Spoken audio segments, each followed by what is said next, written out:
Hello students, welcome to my live class. I am Roshan Kumar from Integrated Mathematics Classes. Dear students, आज की class में हम लोग study करने वाले हैं यहाँ पर अवयवों का गुणनफल। ठीक है, क्या स्टडी करेंगे यहाँ पर? अवयवों का गुणनफल।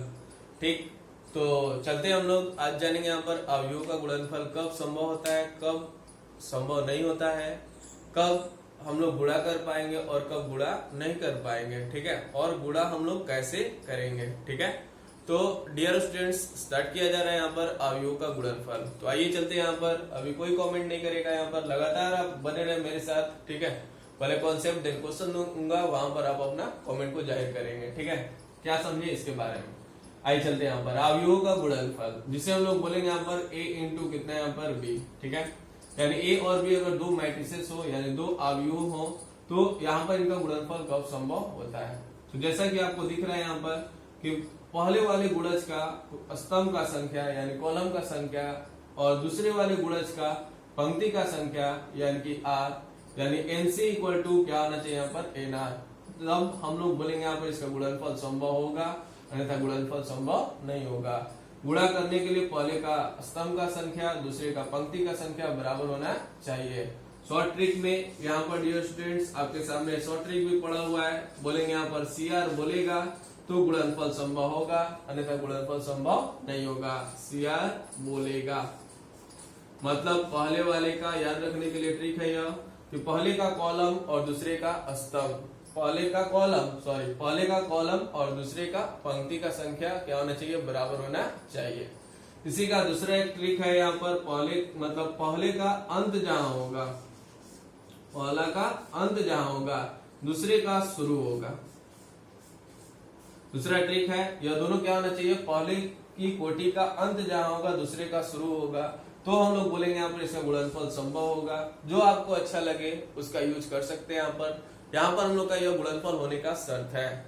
अब इसी चीज को ओरिजिनली देखा गया है तो पहले का हम लोग बोलेंगे यहाँ पर स्तंभ का संख्या दूसरे के पंक्ति की संख्या के बराबर होना चाहिए। ठीक है डियर स्टूडेंट्स, आइए चलते हैं यहाँ पर जस्ट एग्जाम्पल पर। जैसे हम लोग बोलेंगे यहाँ पर क्या, ये आपका A और अगला क्या बोलेंगे यहाँ पर, ये हो गया आपका B।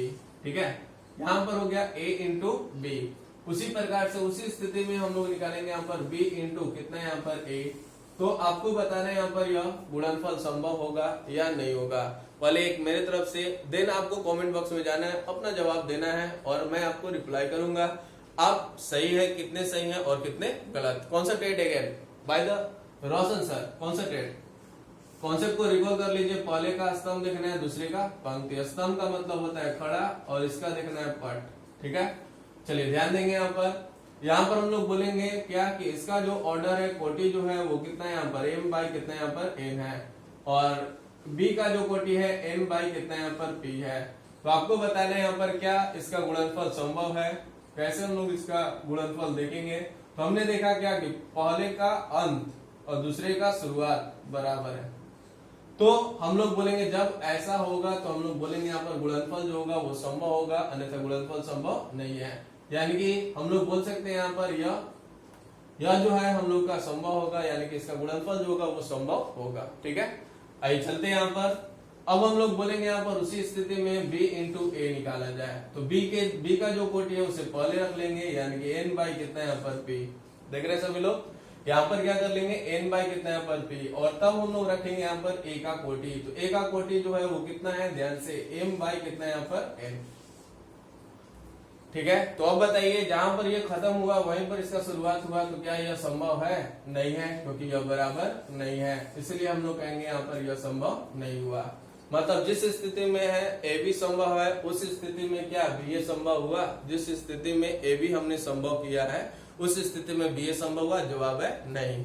यानी कि a इंटू बी और b इंटू ए, यहाँ पर हम समझाना चाह रहे हैं a इंटू बी और b इंटू ए दो अलग अलग, यहाँ पर हम लोग का a इंटू बी और b इंटू ए जो है वो क्या यहाँ पर अलग अलग बातें हैं। तो इस स्थिति में हम लोग बोलेंगे यहाँ पर इसका गुणनफल जो होगा वो क्या होगा, यहाँ पर संभव नहीं है। ए बी और बी ए जो है एक ही चीज नहीं है। ऐसे 2 इंटू 3, 3 इंटू 2 करते थे, यहाँ पर हम लोग का सेम रहता था, लेकिन यहाँ पर हम लोग बोलेंगे यह सेम चीज नहीं है। अवयव के गुणनफल में प्रभावित हो जाता है ए बी और बी ए दोनों। अगर ए बी हो तो बी ए होगा ही या नहीं कर पाएंगे। आइए चलते हैं यहाँ पर। अब एक नया चीज यहाँ पर हम लोग जानेंगे यहाँ पर क्या कि जब गुणनफल संभव है, जैसे फर्स्ट केस में संभव है तो क्या बचा m और अगला क्या बचा p। तो m जो है यह क्या है पंक्ति का संख्या, ठीक है, पंक्ति का संख्या किसका, पहला का, और p जो है वो क्या है यहाँ पर स्तंभ का संख्या है, किसका स्तंभ का संख्या है, दूसरा का। तो यह हो जाएगा इसका कोटि निकालने का फॉर्मूला। किसके लिए ट्रिक बना, यहाँ पर a इंटू बी का ऑर्डर अगर हमें निकालना है तो कहेंगे पहले का पंक्ति का संख्या, ठीक है, और दूसरे का स्तंभ का संख्या। पहले का पंक्ति का संख्या क्रॉस का चिन्ह, दूसरे का स्तंभ का संख्या। शॉर्ट ट्रिक में है कि जो दोनों हटा लेंगे, हटाने के बाद जिस क्रम में है उसी तरह से हम लोग लिख लेंगे। यानी ए बी का जो ऑर्डर होगा वो कितना होगा, हम बोलेंगे m बाई कितना यहाँ पर p, ठीक है, और यहाँ पर तो हम लोग का संभव ही नहीं है। चलिए अब आप लोग तैयार हो जाइए, कमेंट बॉक्स में जाकर आपको बताना है यहाँ पर m बाई कितना यहाँ पर n और अगला है n बाई कितना यहाँ पर p, m बाई कितना यहाँ पर n। तो अब हम लोग लिखेंगे यहाँ पर, ध्यान से कॉन्सेंट्रेट, यहाँ पर अब हम लोग लिखेंगे, कॉन्सेंट्रेट रहेंगे।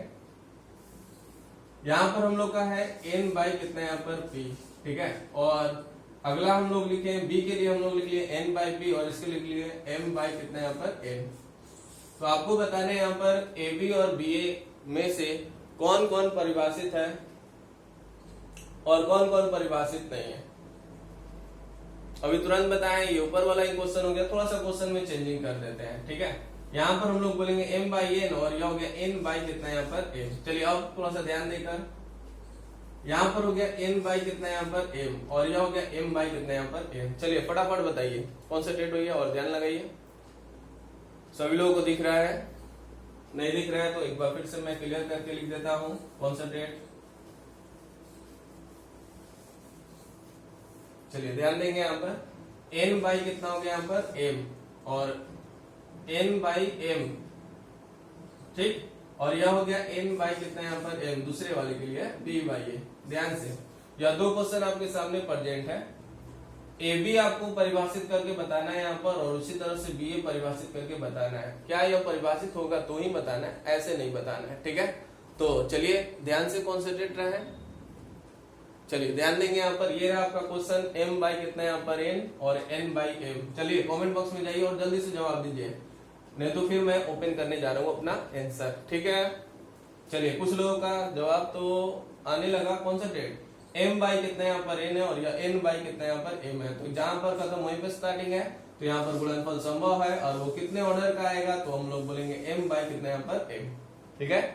अब यहाँ पर n बाई कितना यहाँ पर m है और यह m बाई कितना यहाँ पर n है। यहाँ पर हम लोग का क्या हो गया, इक्वल है, और इक्वल है तो यहाँ पर भी गुणनफल संभव है, यह हो गया n बाई कितना यहाँ पर n। अब यहाँ पर हमने देखा पहले वाले का m बाई m और दूसरे वाले का n बाई n। जितने लोगों का आया एकदम सही है, वेरी गुड। इसी तरह से बने रहे, टाइपिंग करेंगे करते हुए ध्यान से। मेरा हाथ चल रहा है इसलिए आप लोग थोड़ा सा ध्यान देते हुए, आपका रिजल्ट आ रहा है, आप सोच रहे हैं कैसे आ रहा है, तो रिजल्ट आपका ऑन हो रहा है, ठीक है, कॉन्सेंट्रेट। तो कहने का सेंस है यहाँ पर m बाई कितना यहाँ पर n और यह हो गया n बाई कितना यहाँ पर n, ठीक है। तो इस तरह से हम लोग का जो कॉन्सेप्ट है, कहने का सेंस है यहाँ पर क्या कि m बाई m है और अगला n बाई कितना यहाँ पर n है। तो इस स्थिति में बोलेंगे यहाँ पर क्या कि ऑर्डर डिफाइंड है और वो इस तरह से परिभाषित होगा। तो क्या ए बी बी ए के बराबर है, तो यहाँ पर भी हमें देखने को मिला A B not equal to B A. अब A B not equal to B A क्यों हो गया, ए बी जो है वो बी ए के बराबर नहीं है। क्यों नहीं है, क्योंकि अब हम लोग जानेंगे यहाँ पर ए बी बी ए के बराबर नहीं है। क्यों नहीं है, जवाब सुनिए, ध्यान से कॉन्सेंट्रेट रहिए।